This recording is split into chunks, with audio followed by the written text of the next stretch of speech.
Zapisz bas. Zapisz bas. Tamam.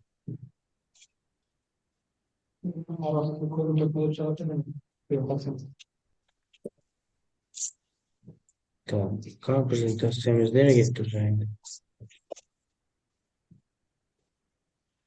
Şurada ne? Hiç mi kaldı bu prezentasyon? Şunu bastım benim. Yine mi? Bizlere görüntülük bir prezentasyon. Gördük mü? Oo, ekranda Ko'rinib Hava turibdi. ko'rinib turibdi ha. Xo'p. Asa bo'lmasa, sizlar bilan ko'rib turgan bo'lsa,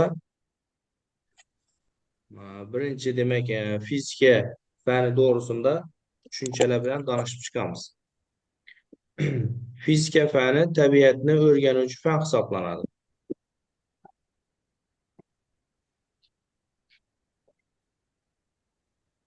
Yani verdiğim uyumsuzlukla paydo bo'ldi. Ikkinchi beta o'tdimi? Ha, Ha, o'tdi. ikkinchi bet. O'tdi.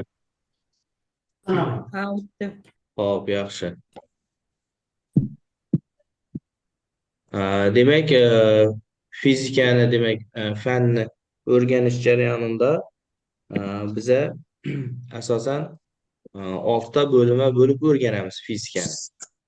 Fizika bu tabiatni o'rganuvchi fan hisoblanadi. Fizikadagi o'rganiladigan jismlar, obyektlar, umuman olganda fizika tabiatdagi juda kichik bo'lgan jismlardan tortib juda katta bo'lgan jismlargacha o'rganadi.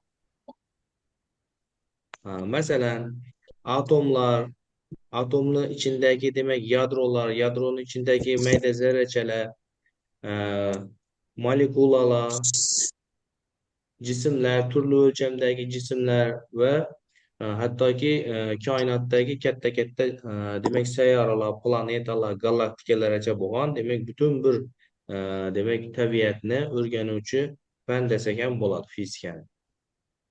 Mana shu fizika fanini o'rganganda biza asosan 6 ta bo'lima bo'lib o'rganamiz fizikani.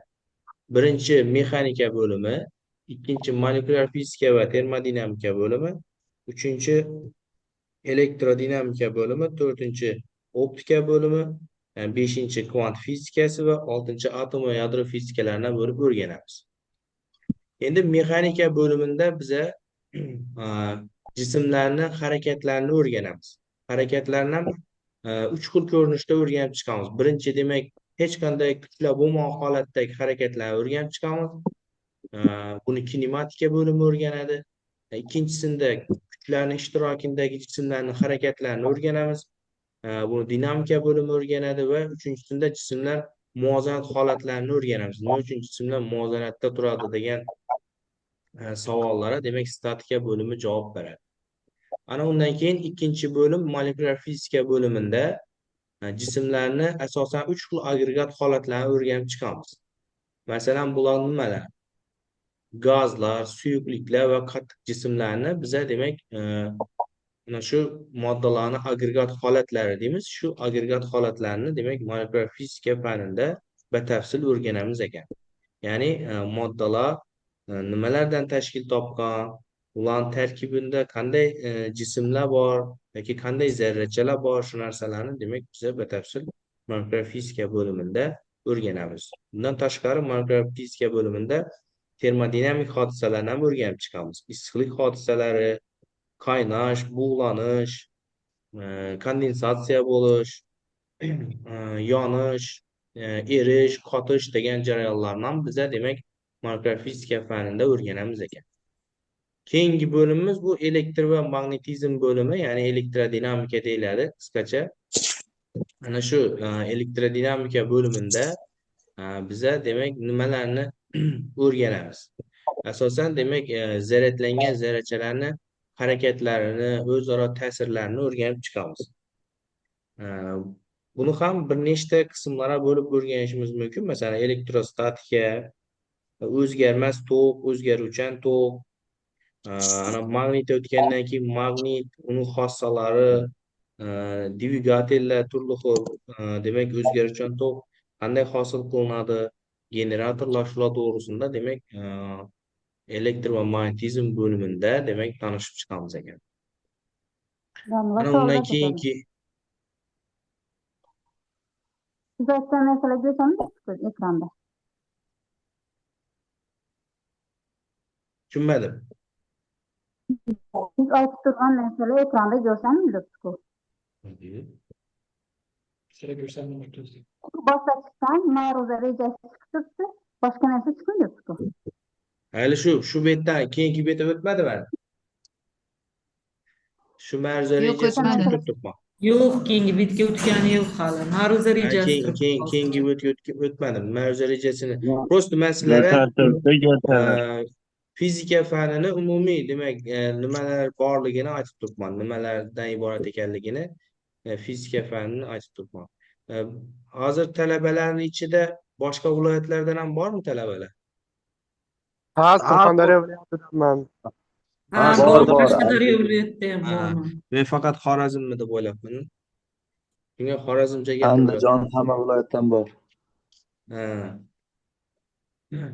Bo'lmasa qaranglar mana endi biza fizika fanni shu o'rganish jarayonida optika degan bo'limni ham o'rganamiz. Optika bo'limida biz yorug'likni optik xossalar umuman olganda demak optika bo'limi bu yorug'likni o'rganuvchi, uni xossa xususiyatlarini o'rganuvchi bo'lim hisoblanadi. Optikada demak nimalarni o'rganamiz? Optikada yorug'lik nimalardan tashkil topgan, uni tarkibida nimalar bor, uni energiyasi qanaqa bo'ladi, u yordamida qanday qurilmalar ishlaydi? Masalan, ko'z qanday ishlaydi, linzalar, yig'uvchi linza bor, sochuvchi linzalar bor, mikroskop, teleskop, diaskop, kadaskop degan demak turli xil qurilmalarni qanday ishlashini demak biz mana shu optika bo'limida o'rganib chiqamiz. Ana keyin kvant fizikasi bo'limi keladi. Kvant fizikasida bu demak mayda zarrachalarni tabiatlari, ularning harakatlari, ular energiyalari qanday bo'lishini o'rganib chiqamiz. Keyin atom va yadro fizikasi bo'limida demak biz moddalarning eng kichik zarrachalari atomlardan tashkil topgan, buni ko'pchilik biladi. Ana shu atomlarni tuzilishi, ular to'g'risidagi dastlabki tasavvurlar qanday bo'lgan, keyin ularni o'lchamlari qanday zarrachalardan tashkil topgan, u zarrachalarning massasi qanaqa, zaryadi qanaqa, ular qanday kuchlar bilan ta'sirlashadi, nimalardan iborat, mana shu yadrosida qanday zarrachalar bor, shu narsalarni demak yadro fizikasi, atom yadro fizikasi bo'limida o'rganib chiqamiz. Endi bugungi mavzumizni rejasi mana dastlabki kirish qismi hisoblanadi fanimizga. Demak, fizika fani uni texnikaning rivojlanishi va mutaxassislar kadrlarini tayyorlashdagi o'rni, fizika kursini tuzilishi va maqsadi, mexanikaviy harakat, fizikaviy modellar, moddiy nuqta, absolyut qora jism, fazo. Mana shu demak tushunchalarni biz o'rganib chiqamiz bugun sizlarga.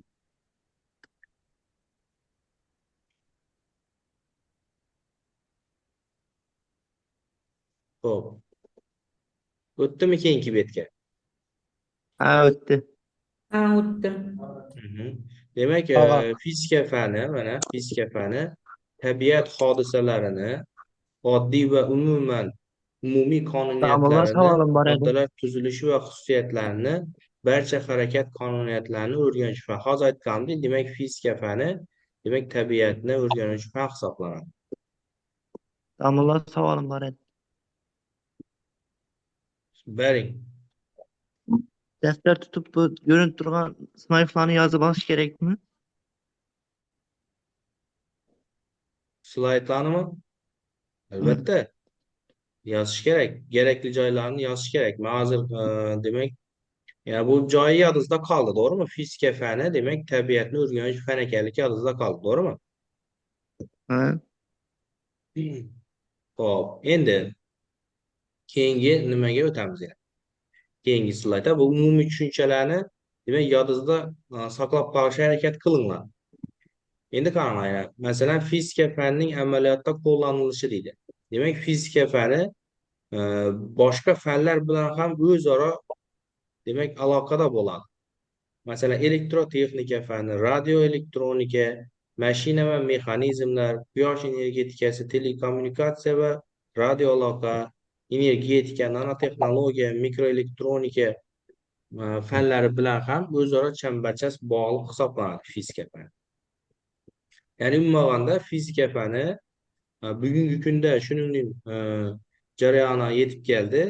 Barcha fanlar bilan fizikasiz barcha fanlarni tasavvur qilish qiyin. Misol uchun, masalan, meditsinani olib qarasangizlar ham, meditsinadagi ko'pchilik qurilmalarni, demak, fizik qurilmalardan foydalanadi.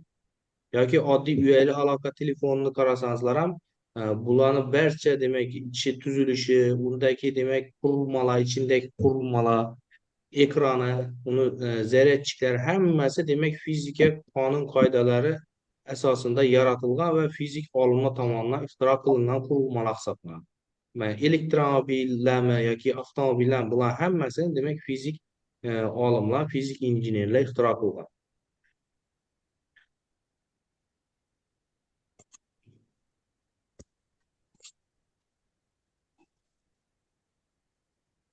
Demak, fizika kursini asosiy vazifalari bor. Demak, vazifalar nimalardan iborat?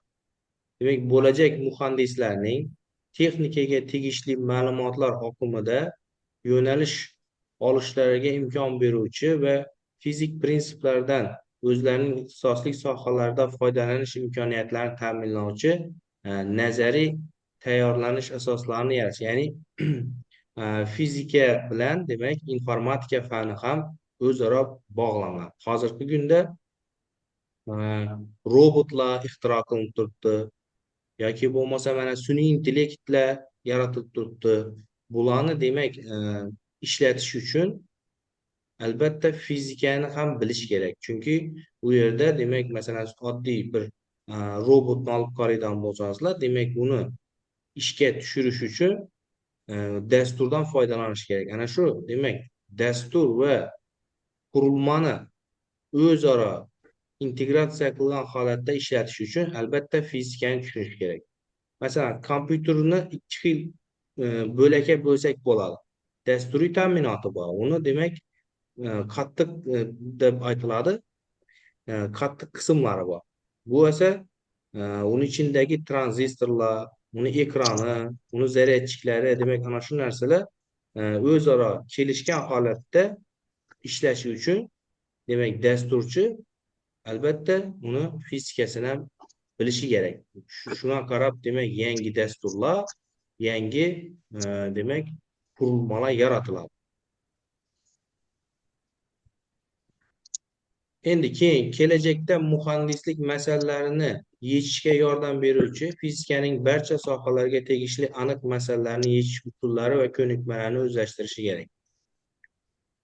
Demak, masalan hozirgi kunda juda ko'p loyihalar hayotda tatbiq qilinib turibdi. Ana shu loyihalarni to'g'ri va samarali foydalanish uchun demak fizika fanini ham bilish kerak bo'ladi. Keyin ilmiy fikrlashni, xususan turli fizikaviy tushuncha va qonunlarni qo'llashni demak bilishi kerak.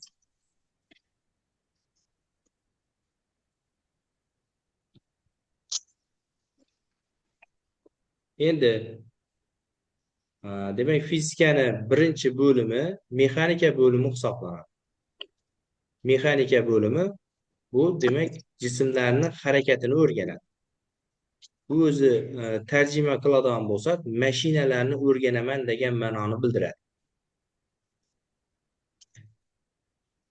Tushundingizlarmi? Mexanika nima deganda, demak mexanik harakat va jismlarning o'zaro ta'sir qonuniyatlarini o'rganish bilan shug'ullanuvchi fizikaning bo'limi hisoblanadi. Endi mexanikani o'zini 3 ta qismga bo'lib o'rganamiz. Birinchisi demak kinematika, dinamika va statika. Demak kinematika. Aytaver.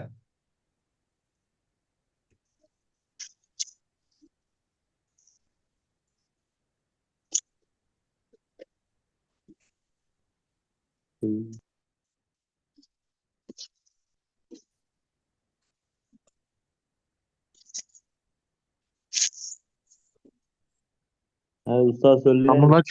Domla tushuntiravering. Iltimos, mikrofonlarni qo'yinglar, qizlar, bolalar, kursdoshlar. Xo'p, Darsni bo'lib turibman. Sizlarda ozgina shovqinga shunchalik vaqt ketdi ana. sizlardan iltimos, hurmatli talabalar, ina hozir kommentariya yozib yotibsizlar-ku bu chatda, to'g'rimi? Shuni yozmang durumlar. Men o'zim so'rayman, kimda savol bor deyman masalanda.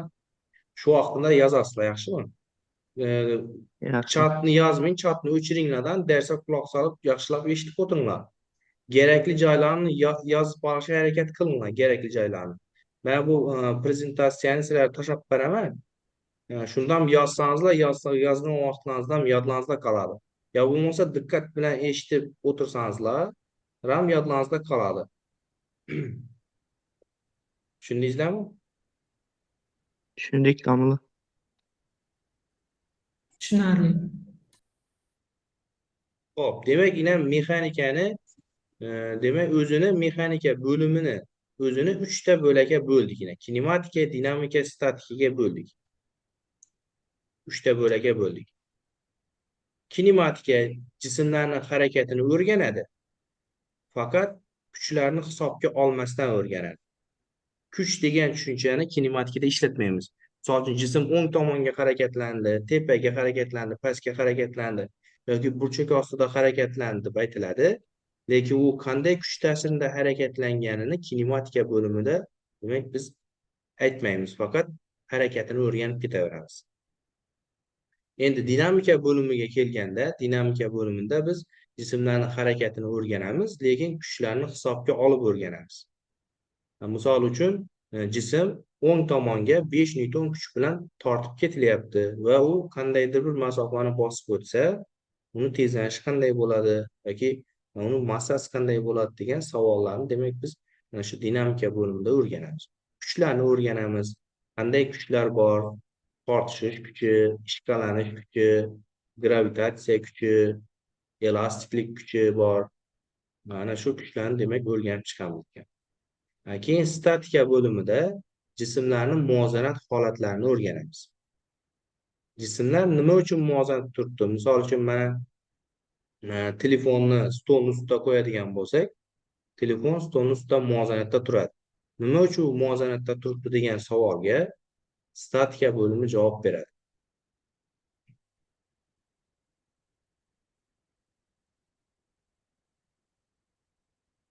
Xo'p. Keyingi tushunchamiz ilgarilanma harakat tushunchasi. Ilgarilanma harakat degani jismlarni o'z-o'ziga parallel ko'chib harakatlanishiga ilgarilanma harakat deymiz. Misol uchun mana bitta kitobni oladigan bo'lsak, mana kitob bo'ladigan bo'lsa, mana rasmga e'tibor bersangizlar, demak u harakatlanganida parallel holatda mana burchaklar bitta burchagi bilan ikkinchi burchagin harakatini taqqoslaydigan bo'lsak, agar shu burchaklarni chizgan chiziqlari o'zaro parallel ravishda davom qiladigan bo'lsa, demak bunday harakat ilgarilanma harakat bo'ladi. Masalan, to'g'ri chiziqli harakatlarni ham ilgarilanma harakatga misol qilsak bo'ladi. Masalan, jism hech tomonga burilmasdan to'ppa-to'g'ri chiziq bo'ylab harakatlansa, uning barcha nuqtalari o'z-o'ziga parallel ravishda ko'chib harakatlanadi. Ana shu holat demak ilgarilanma harakat deyiladi.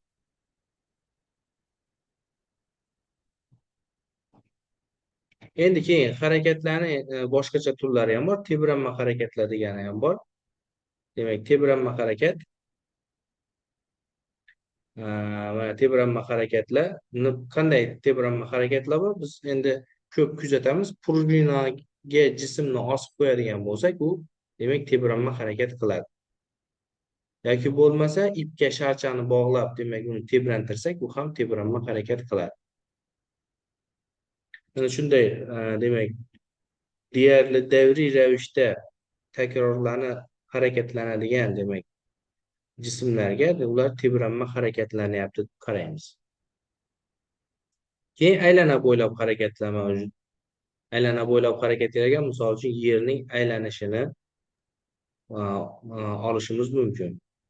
Yer mana o'z o'q atrofida aylanma harakat qiladi, yoki bo'lmasa yerni atrofida oy aylanma harakat qiladi, yoki mana biron bir temirni stanok yordamida kesmoqchi bo'lsak, mana stanok ham aylanma harakatga keladi. Yoki boshqa bir, demak, ko'plab velosipedni g'ildiragi, avtomobillarni g'ildiragini ham misol qilishimiz mumkin. Ular ham harakatlanganda aylana bo'ylab harakatlanadi. Umuman olganda, mana shu jismlar egri chiziq bo'ylab harakatlansa, ularni demak aylana bo'ylab harakatga misol qilishimiz mumkin.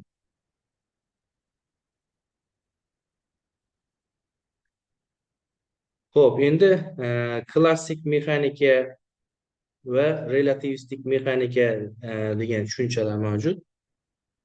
Biz o'rganadigan mexanika asosan klassik mexanikani o'rganamiz.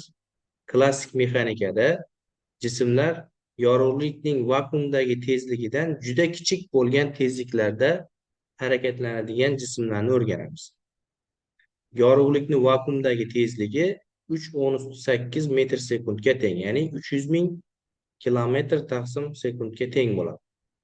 Demak, yorug'lik tezligi 1 sekundda 300.000 kilometrni bosib o'tar ekan. Bu hozircha dunyodagi eng katta tezlik deb qabul qilingan fizik olimlar tomonidan.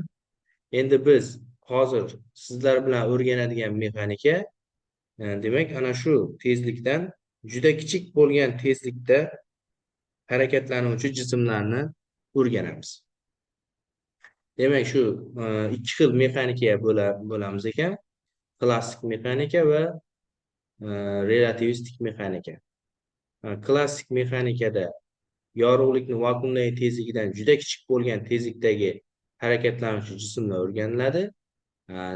Relativistik mexanikada esa yorug'lik tezligiga yaqinroq tezlikda harakatlanuvchi jismlarni, demak, harakatlarni o'rganamiz.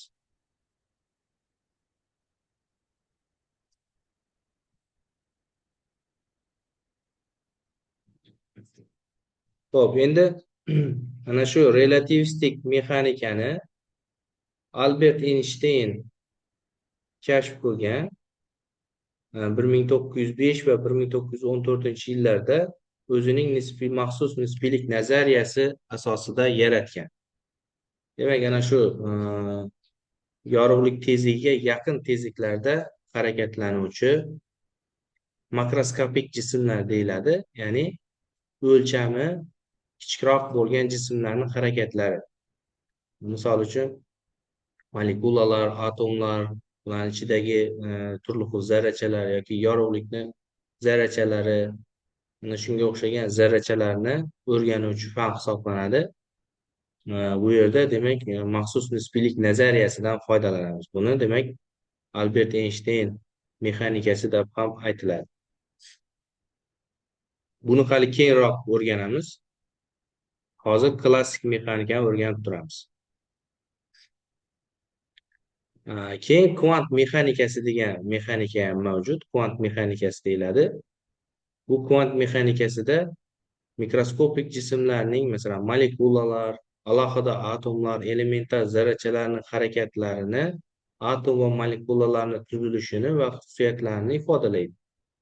Buni 1900-yilda Max Planck, demak, issiqlik nurlanishini energiyasini to'g'ridan-to'g'ri ma'ruza qilgandan so'ng kvant mexanikasiga asoslangan kvant fizikasi tashkil topgan deb hisoblanadi. Demak, kvant mexanikasini Max Planck degan olim boshlab bergan va hozirgacha olimlar ana shu kvant mexanikasini o'rganib kelishadi. Haligacha u to'liq oxiriga yetgani yo'q. Uni demak biz sizlar bilan uni asosiy tushunchalarni o'rganib o'tib ketamiz. Bu demak buni ham keyinroq demak o'tamiz.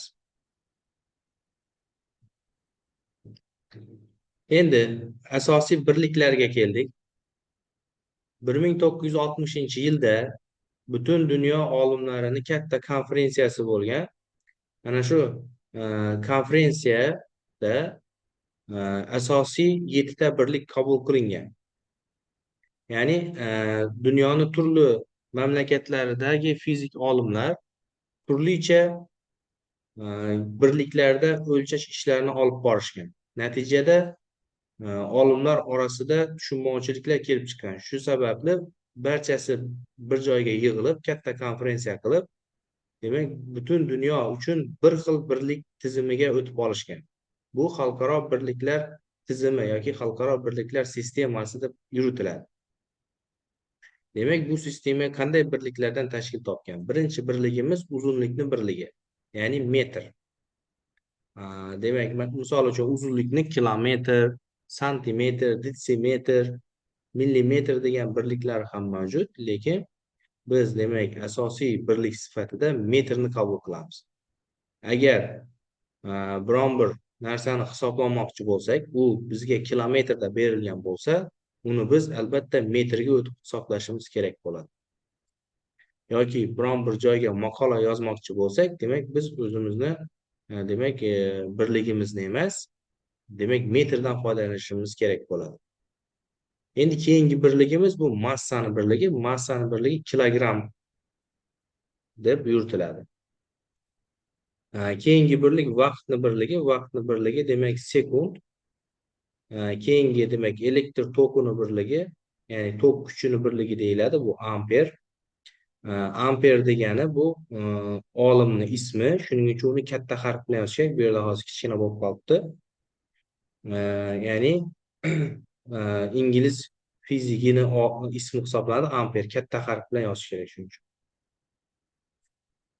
Keyin termodinamikadagi temperaturani birligi Kelvin.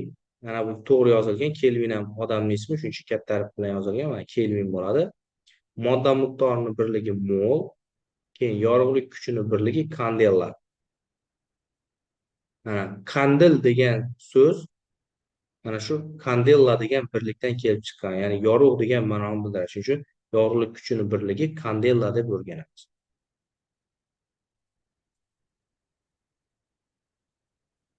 Demak, fizikada fazo degan tushuncha bor. Fazo degani bu 3 o'lchamli kattalik deb qabul qilingan. Shulardan 4-o'lcham sifatida vaqtni ham kiritishgan. Ya'ni 3 o'lcham deganda 3 ta koordinatalar o'qi mavjud. Ya'ni x o'q, y, z o'q. Demak, jismlar harakatlanganda ana shu 3 o'lchamli koordinatada harakatlanadi. X o'qda, y o'qda va z o'qlarda. Endi vaqtni qo'shilishi bu 4-koordinata sifatida qo'shiladi. Shuning uchun demak fazoni o'lchamlari deganda uni asosan 4 ta o'lcham bor deb qaraymiz. Ya'ni bular 3 ta o'lchami x, y, z koordinatalar bo'lsa, 4-o'lchami vaqt hisoblanadi.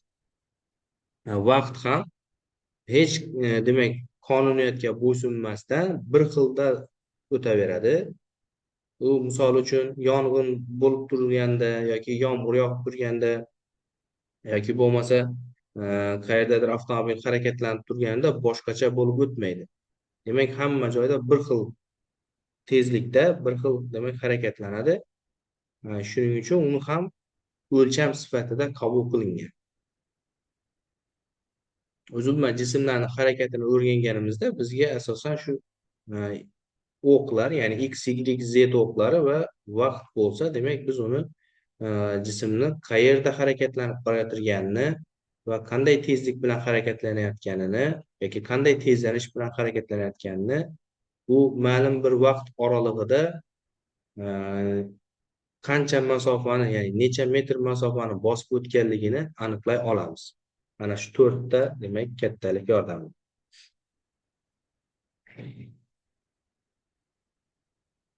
Endi sanoq sistemasi degan tushuncha bor. Sanoq sistemasi yoki sanoq tizimi deb aytiladi. Demak, bu asosan 3 ta narsadan tashkil topgan bo'ladi. Demak, Dekart koordinatalar sistemasi. Dekart koordinatalar sistemasi, ya'ni biz jismni demak qayerda ekanligini aniqlashimiz uchun kerak bo'ladi. Dekart koordinatalar sistemasi, ya'ni bu 3 ta o'qdan iborat. Buni ko'pchiligimiz bilamiz. X, Y, Z o'qlarida va sanoq jismi, ya'ni biz koordinata boshini qayerda joylashganligini aniqlab olishimiz kerak. Sanoq jismi sifatida biz qo'zg'almas obyektlarni tanlaymiz. Masalan, biron bir daraxtni tanlaymizda, shu daraxtni koordinata boshi qilib tanlab olamiz.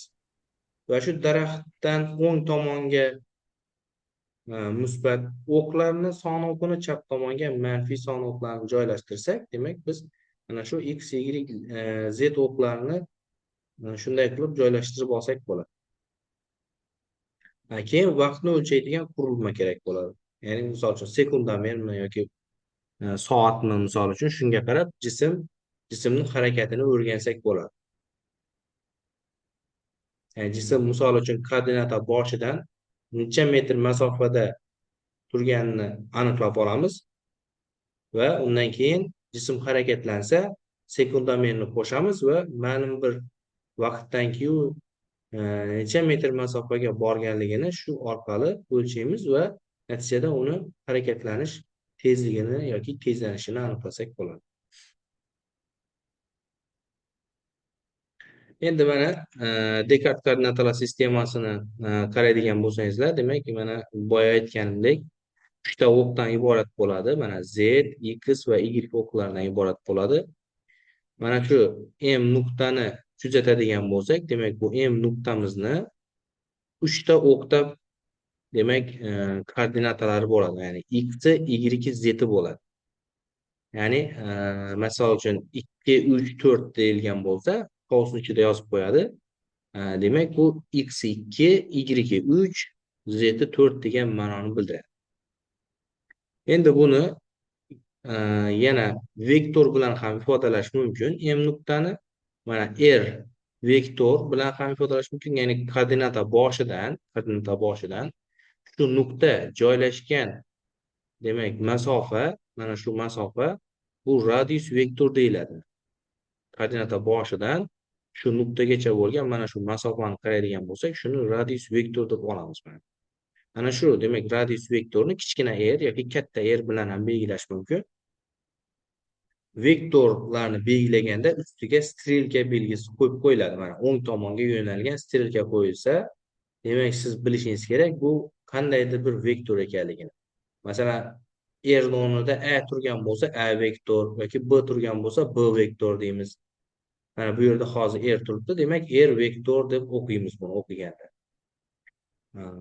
Endi fizikada asosan demak nuqtani vaziyatini belgilaganda mana shu r vektordan foydalaniladi. Ya'ni koordinata boshidan qanday masofada joylashganligini r vektor yordamida belgilaymiz ekan. Ana shu r vektorni demak biz birlik vektorlar, ya'ni i, j, k vektorlar bilan ifodalash mumkin. Mana birlik vektor degani moduli 1 ga teng bo'lgan vektorlar. Bular i, j, k vektorlar deyiladi. I vektor demak x o'qdagi, j y o'qdagi, z esa k o'qdagi vektor hisoblanadi. Mana r vektorni yozganda biz x ko'paytirilgan i plus y ko'paytirilgan j plus z ko'paytirilgan k deb yozamiz. Mana vektor ko'rinishida yozganda. Endi bu r vektorni uzunligini, ya'ni moduli degani uzunligi degani, shu uzunligini topishimiz uchun biz mana bu formulani ishlatamiz. R ni kvadrat teng bo'lishi kerak x kvadrat plus y kvadrat plus z kvadrat bo'ladi. Ya'ni Pifagor teoremasidan foydalanamiz. Va buni misol uchun mana o'ng tomondagi tenglama ikkala tomondan ham ildiz olib yuboradigan bo'lsak, r barobar ildiz ostida x kvadrat plus y kvadrat plus z kvadrat ko'rinishida ham yozishimiz mumkin.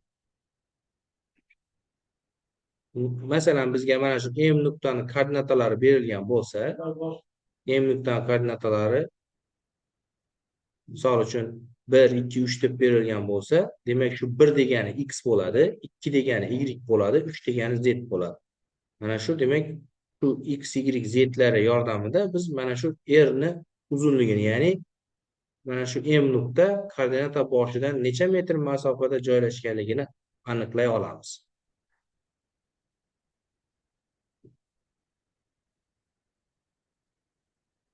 Xo'p. Endi fizik jarayonlarni yoki fizik hodisalarni modellashtirish yordamida ham o'rganish mumkin. Mana modellashtirish deyilyapti.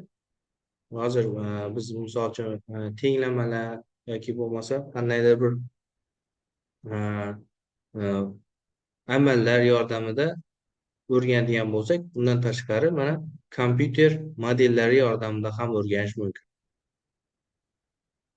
Maxsus tuzilgan, demak, kompyuter dasturlari bo'ladi. Ana shu dasturlar yordamida ham fizik qonuniyatlarini, demak, biz o'rgansak bo'ladi. Endi keyingi tushunchamiz absolyut qattiq jism tushunchasi. Absolyut qattiq jism tushunchasi har qanday sharoitda deformatsiyalar